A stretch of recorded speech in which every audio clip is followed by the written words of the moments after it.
Ladies and gentlemen, we are at the town hall and we are going to be talking to the town manager, the mayor, and several council members, and they're going to be talking about some issues that they are really working on that need addressing in the town and the wonderful ideas that they have to address them for us. Shane, you've been here for a while, so what are some of the needs that you are addressing that you see for our community? Absolutely. So I think I mentioned earlier, going on 2 years. So I came in at the very beginning of probably one of the larger projects that the town had taken on, which was the Sunset Drive infrastructure project, which is a complete renovation of the street itself from a curb and gutter and overall aesthetics. But most notably, it was a complete replacement of the water and sewer line infrastructure, including the taps that were a part of that project. So I came in on the very beginning of that, and that project was able to be completed on time and under budget, which is always a positive thing. And I do too, from a financial standpoint, of course. During that, over the last 2 years, we've been able to complete a couple other infrastructure projects with Sourwood and the Heather Ridge water line replacement. Just completed our paving project, which was about a $2.5 million project overall to pave a portion or complete sections of about 70 streets. And also a major component of that was a large effort in replacing and renovating the drainage issues that we've had in Morris and the Chestnut area within town. So I would say overall, to begin with, in the last 2 years, the town has put an emphasis on infrastructure, and that's been to the tune of about $6 million in the last 2 years. And there was a bond that was paying for some of that, absolutely. Correct? The bond paid for the overwhelming majority of that project, of those projects. That was passed in 2014. So we're on the tail end of that 14 bond now. We have one more issuance left, and that's about a $2 million issuance. Mm-hmm. We met in late January, and the town council, which is very typical for them to do. They have a winter retreat, it's a 3-day retreat, and from those 3 days, we develop essentially a top 10 list of items that we look to accomplish in the upcoming year and upcoming years. Number one on that list, once again, was water and sewer infrastructure. Mm-hmm. So Main Street water line is about 9,000 linear feet of water line that dates back to about 100 years ago, and sewer line that dates back maybe even further. And so as you ask what's coming up and what the needs are, some of the most notable needs, and I think the council would agree with this, that we've put first and foremost on our priority list is continuing upgrades of our water and sewer, not only the lines themselves, but focusing on the plants as well. Our water and sewer plants were both built in the late 70s.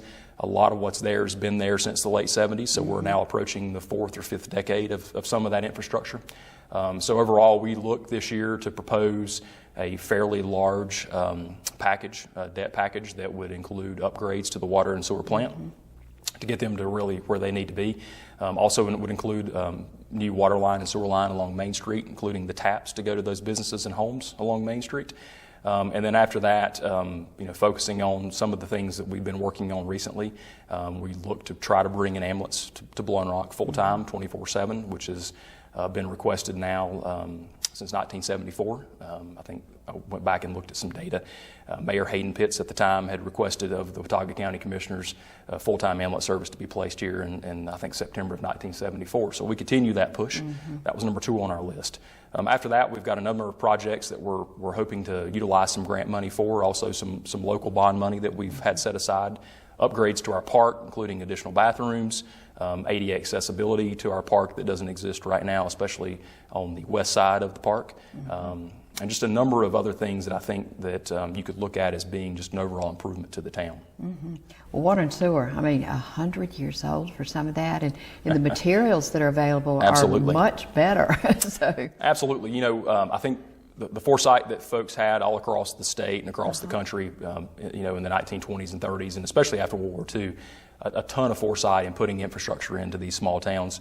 A lot of that infrastructure still exists. And over time, this town and this town council and other town councils here, previous town councils, have really put together good plans in helping slowly replace and upgrade those facilities. And so I think what we have on the works or on the books in the next couple of years is kind of putting kind of the finishing touches to some of that.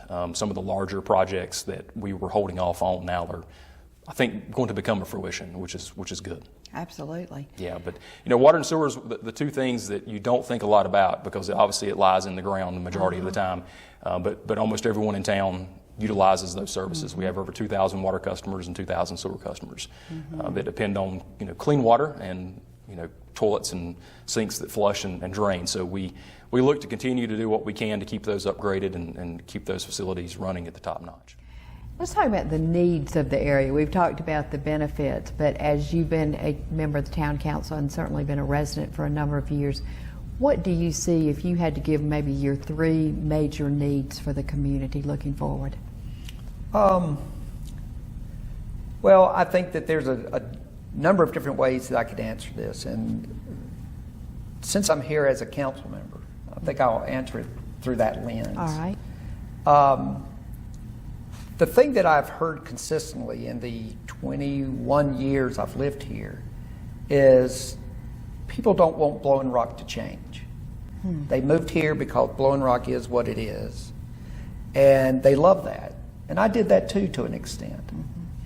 But I think one of the improvements that we can do as a community is embrace change. It's going to happen. And I would rather have a positive outlook on that and embrace it and apply strategic thinking to it and good planning so that when change is presented to us, we're prepared for it. So I think that in terms of improvements, I think it's a mindset that I would really like to see. And it's because I think we all have the same goodwill of the community at heart. And we all have different ways to maybe approach that. But I think through tools that the town council has at their disposal, I think we could strategically be prepared to embrace that. I guess another real need or improvement in town is our infrastructure. And it's been overlooked. The water and sewer being a major part of that, correct? Water and sewer being a major part of that. And we're in a reactive position right now. We're fixing things that should have been fixed some time ago. We're addressing things that are long overdue. And I would love to see us move to a proactive state. And that's going to take time and money. What's encouraging, we just had our retreat not long ago, our town council planning retreat. And 3 of the top 5 things on our to-do list are those kind of infrastructure projects. We've got a real issue with our Main Street water and sewer line, our pressure reducing valves. We've got some needed improvement in our water and sewer plants, and all of that's on our to-do list.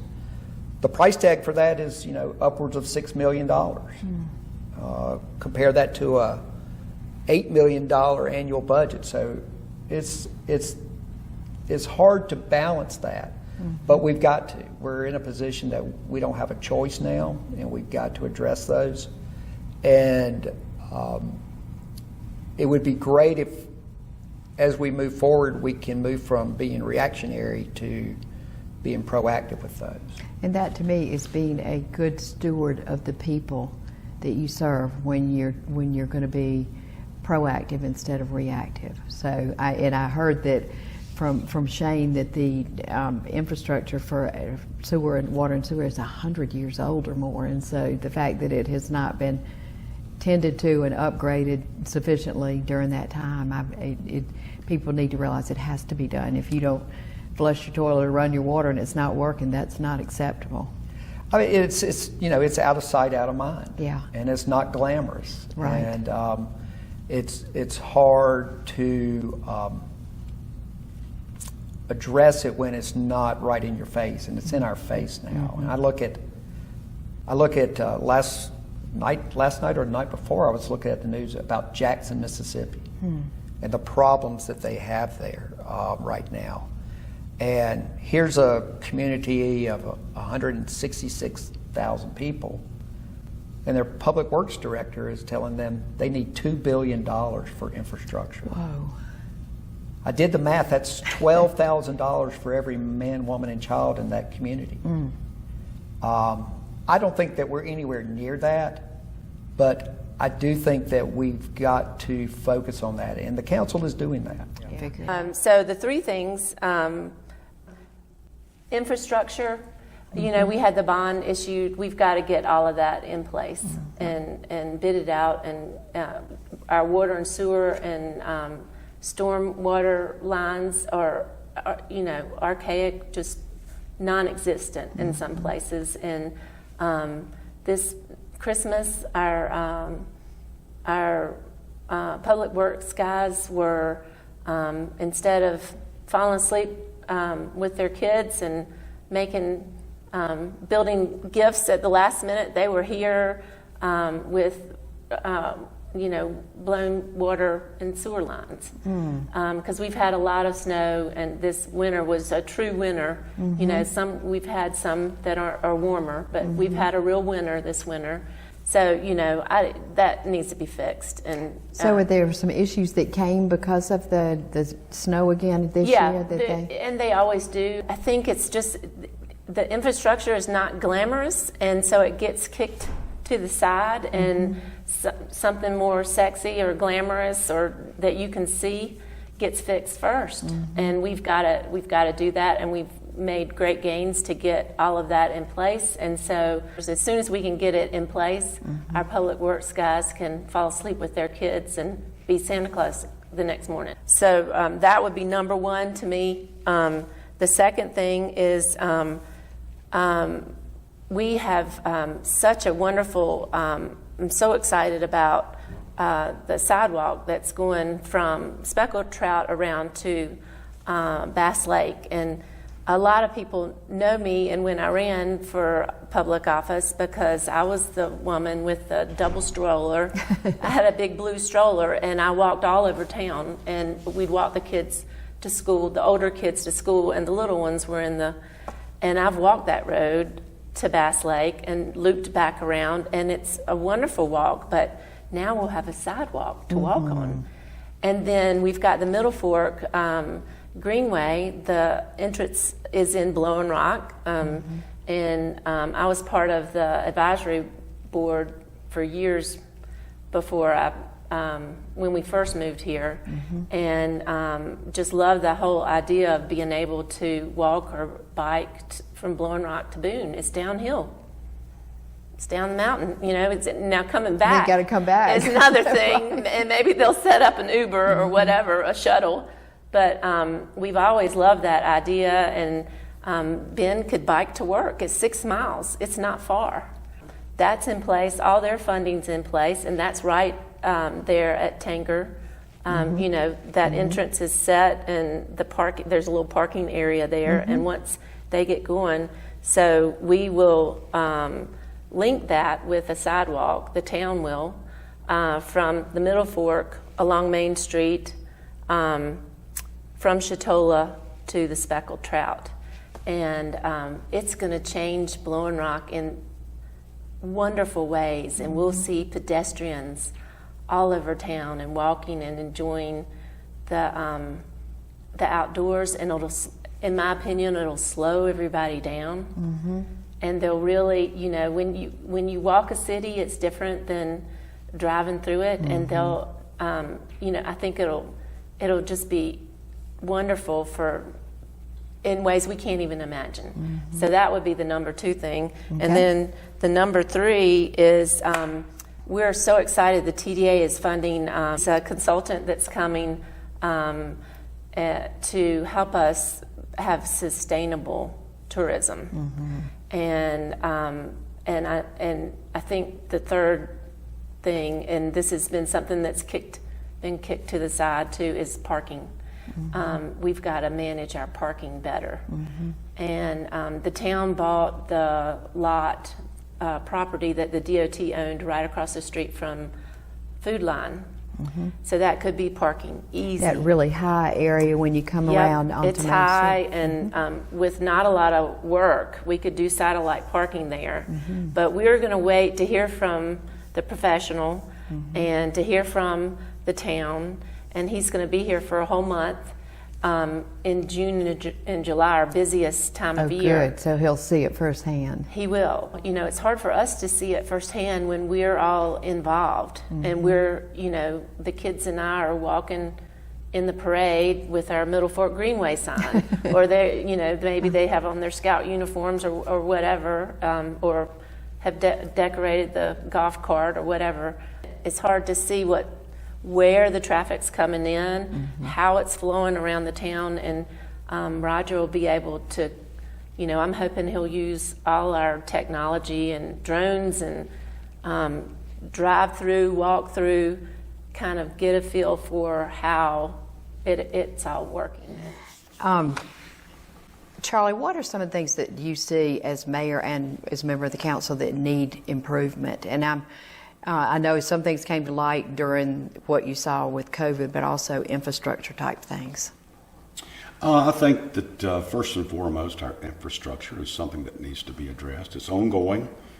It's something that, you know, you just, every 10 years you're looking at repairs and maintenance, every 20 years and every 50 years. And I know the council is addressing the needs for the utilities, water and sewer on Main Street. DOT is scheduling to pave Main Street in the next, I think, 2 years. So it's time for us to go ahead and do the infrastructure on Main Street. Right. Water, sewer, it's not been done in over 50 years. That is something that needs to be improved on. We are currently working with the county on 24/7 ambulance or transport service. We have a fire department that is second to none. The majority of our firemen are paramedics, which is the highest level. And if you look at the demographics of Blowing Rock, we're older. A lot of us are older. Minutes make a difference. And so we're working with the county on trying to come up with some ideas on expanded transport service for our town.